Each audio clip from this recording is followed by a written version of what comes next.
Welcome to the Deep Dive, where we sift through the fascinating, the puzzling, and the profound to bring you those nuggets of knowledge that genuinely shift your perspective. Today, we're plunging into a truly extraordinary account, a journey that kind of blurs the lines between past and present, challenging, well, maybe everything we thought we knew about memory, connection, and perhaps even destiny itself. Our mission here is to extract the core elements of this compelling narrative, to understand how unresolved historical events can manifest in the most unexpected and deeply personal ways in our modern world. Okay, let's unpack this. Imagine waking up to a mystery right in your own home, a mystery that begins not with a bang, but with, like, a whisper. Our story centers on Alex Thompson, a 32-year-old architect. Leading a quiet, pretty ordered life in the quaint town of Eldridge, Alex had inherited this old house, a place of comforting routine, until one night the reality was subtly, yet, well, irrevocably upended. Yeah, and what's truly fascinating here is how a seemingly simple series of unsettling events gradually unfolds into something far more profound. This isn't just some spooky tale, right? It's more like a rich tapestry woven from history and the present. It really illustrates how a personal quest for understanding can unravel these hidden connections that challenge our very perception of time and self. It's about how the echoes of a forgotten life can reach across decades, demanding not just attention, but ultimately, resolution. And these echoes began with this really unsettling pattern. It was a typical autumn evening, maybe a little too quiet, when Alex first woke up suddenly, heart just hammering. The digital clock on the nightstand. It glowed with this unnerving precision, 3:17 a.m., and the air in the room felt, colder, heavier, like someone had just passed through, left it chill. And there, right on the nightstand, was this small, cream-colored slip of paper. Scrawled on it, in what Alex described as this elegant, almost antique handwriting they'd never seen before, were the words, "Remember the bridge at dawn." Wow, remember the bridge at dawn. Yeah. Alex, understandably, blinked, rubbed their eyes, totally convinced it was a vivid dream. They crumpled the note, tried to just dismiss it. But sleep didn't come back easily that night, A subtle, persistent unease had started to creep in, a tiny crack in that ordered facade of their life. Well, that precise recurring time, 3:18 a.m., and the intensely personal nature of these notes, that becomes a critical clue right away. It suggests this isn't random. It feels less like maybe a typical haunting and more like a deliberate, almost targeted communication. You could speculate maybe it's a deep subconscious resonance within Alex, triggering latent memories perhaps, or like you said, maybe a persistent external call, a kind of spectral alarm clock, determined to break through. Definitely felt targeted. Yeah. And the unease just solidified when a second note appeared. This time, it was carefully tucked into the pages of a book Alex had been reading. It read, "The locket holds the key. Find it before the shadows claim you." Okay, that's much more direct and ominous. Totally. Now, for Alex, this couldn't be rationalized as just a dream anymore. This was tangible, mysterious, defied explanation. So what did Alex do? Faced with that? Well, the first instinct, naturally, was to find a rational explanation. They actually called their friend Sarah, who, played the skeptic. Sarah immediately suggested, maybe you're sleepwalking. Or could it be some elaborate prank? The logical possibilities, sure. Right. And Sarah's practical advice was, get a cheap security camera. So Alex did, desperately hoping to either catch a culprit or maybe confirm their own sleepwalking theories. But deep down, Alex couldn't shake the feeling this was different, profoundly personal, and, deeply unnerving. And this is precisely where the mystery really deepens, isn't it? Because the camera captured absolutely nothing. No shadowy figure, no movement, just Alex sleeping peacefully. And then, bam, the note would just materialize. Exactly, materialize out of thin air. So this complete absence of any physical presence, right next to the undeniable evidence of these notes, it forces you to ask, what kind of communication are we even talking about here? How does it transcend physical presence and, basic surveillance? What does that specific detail, the notes appearing seemingly from nowhere, tell us about the nature of this entity or this communication? It defies conventional logic, doesn't it? It does, completely. Yeah. And that lack of explanation only cranked up Alex's fear. They found themselves feeling increasingly isolated. The strange, cryptic notes just kept appearing, always at 3:17 a.m. Messages like, the accident wasn't fate, and then she waits in the fog, and then the one that must have sent absolute chills down Alex's spine, your name was Elias then. Whoa, Elias. Okay. Yeah. And these weren't just on the nightstand anymore. They appeared in really unusual, almost impossible places, like scrawled in the steam on a mirror after a shower, tucked inside a closed drawer. Even under a pillow Alex had just fluffed moments before. Alex was exhausted, sleep-deprived, utterly obsessed.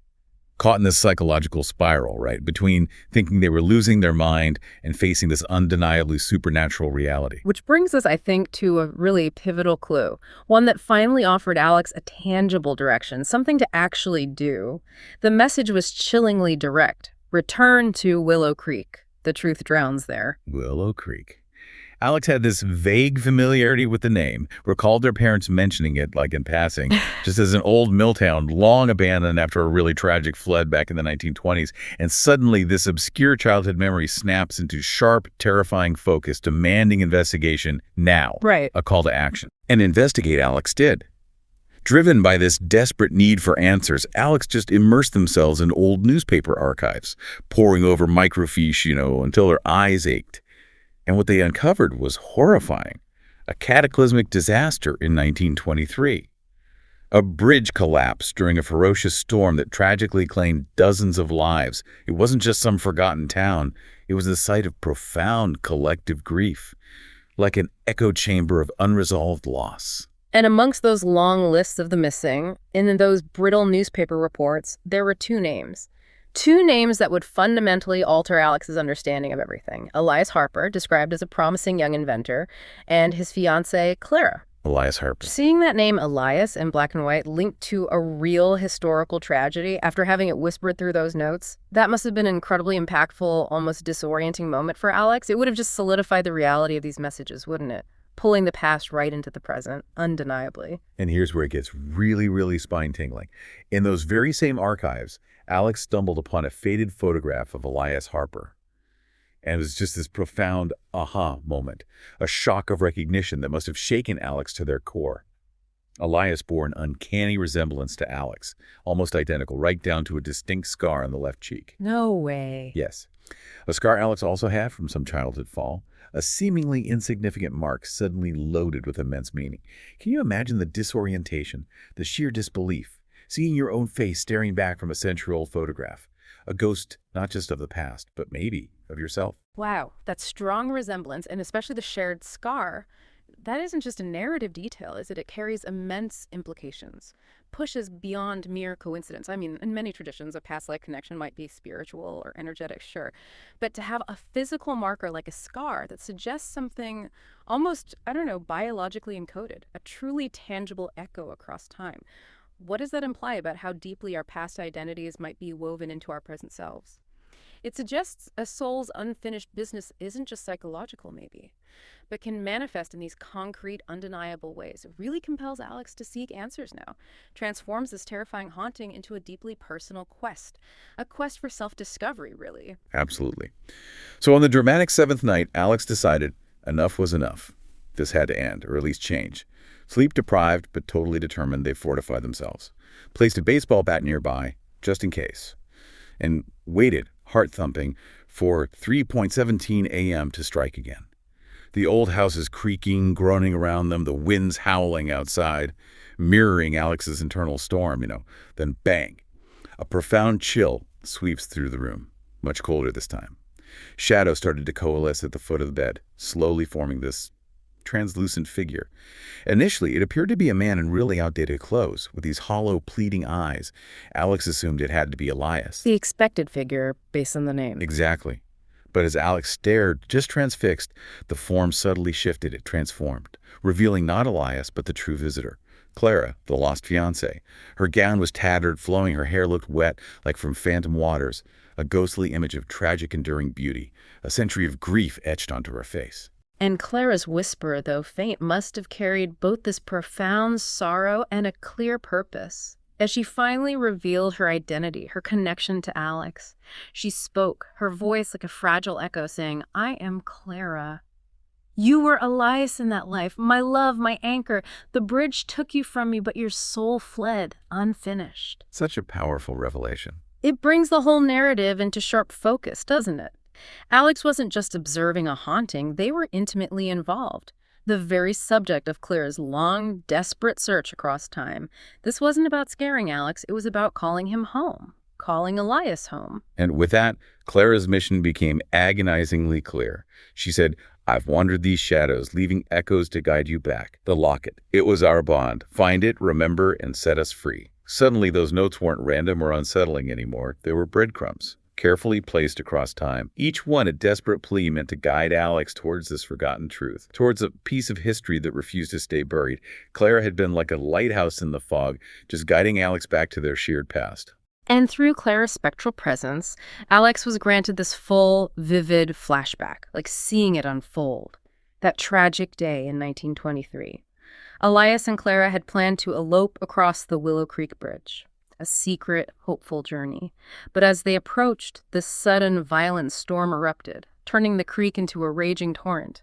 The old bridge, caught in the fury, started to give way, and in this selfless, heroic act, Elias pushed Clara to safety on the bank, but he tragically plummeted into the raging depths below. Oh, wow. Pushed her to safety. Yeah, his body was never found, leaving Clara with this unfillable void, this unbearable, unresolved grief. It's a moment of profound sacrifice and, well, an equally profound loss that echoed for decades. And Clara, heartbroken, utterly alone, lived out her remaining days in solitude, her life just overshadowed by sorrow. She clung to a tarnished silver locket containing their photograph, a tangible reminder of her lost love, that unfulfilled promise. She died whispering his name, Elias. Her spirit basically bound to that unresolved grief, waiting, yearning for the day her Elias, or rather his soul reincarnated as Alex, could return and finally set them both free. Her visits, once so terrifying, were now understood as this act of pure, enduring love and awakening. So, armed with this incredible, deeply personal knowledge, Alex understood the task ahead. The path was clear now. The final, pivotal action was to follow Clara's instructions exactly. Find the locket she spoke of, buried under the old oak tree in the backyard of the very house Alex had inherited, the house that had once been Clara's home. Must have been quite a moment, digging under that tree. Oh, absolutely. Alex frantically dug, the soil yielding its secret, and there it was, wrapped in decayed cloth, the locket tarnished silver, yet its engraving still legible, E&C forever. And inside, a faded photograph, Elias and Clara, forever smiling under a sunny sky, a moment frozen just before the tragedy. Wow. Finding that wasn't just finding an object, was it? It was Alex unearthing a piece of their own forgotten past. A profound act of remembrance, reconciliation even, and the symbolic significance of Alex's final journey. Going to Willow Creek at dawn, standing on the very remnants of that old bridge, you can't overstate it. It was like a pilgrimage, wasn't it? A return to the exact place where their past life as Elias had ended, and where Clara's endless waiting began. The river below was rushing, maybe mirroring the storm of 23, but this time it felt different. A river of resolution. Exactly. And the cathartic act came when Alex, with probably a deep cleansing breath, tossed the locket into the rushing river below. It sank, disappearing into the churning waters.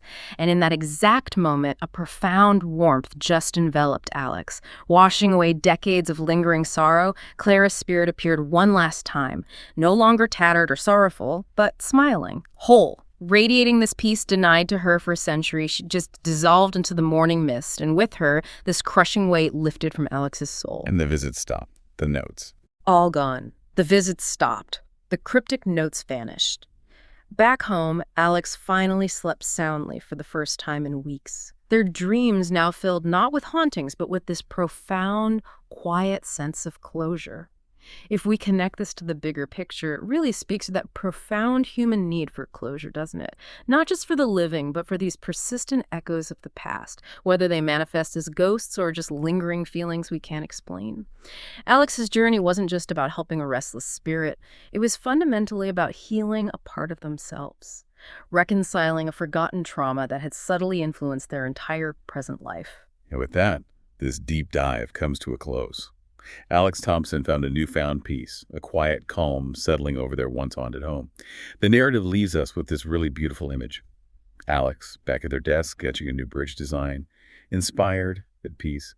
It's just such a powerful reminder that some connections truly do seem to transcend time, waiting in the quiet corners of our lives to be remembered, waiting for us to listen and maybe understand. Yeah, and this raises an important question for you, our listener.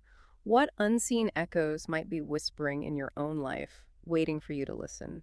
Maybe it's a recurring dream you can't shake, or an inexplicable feeling about a certain place you've never even been to, or perhaps just a peculiar magnetic pull towards something from another era altogether. Our personal histories, even the ones we don't consciously remember, can subtly shape our present, guiding us, challenging us, until we finally connect the dots and perhaps, like Alex, find our own profound sense of peace. It really makes you wonder, doesn't it? What hidden narratives might be waiting to be uncovered in your own life?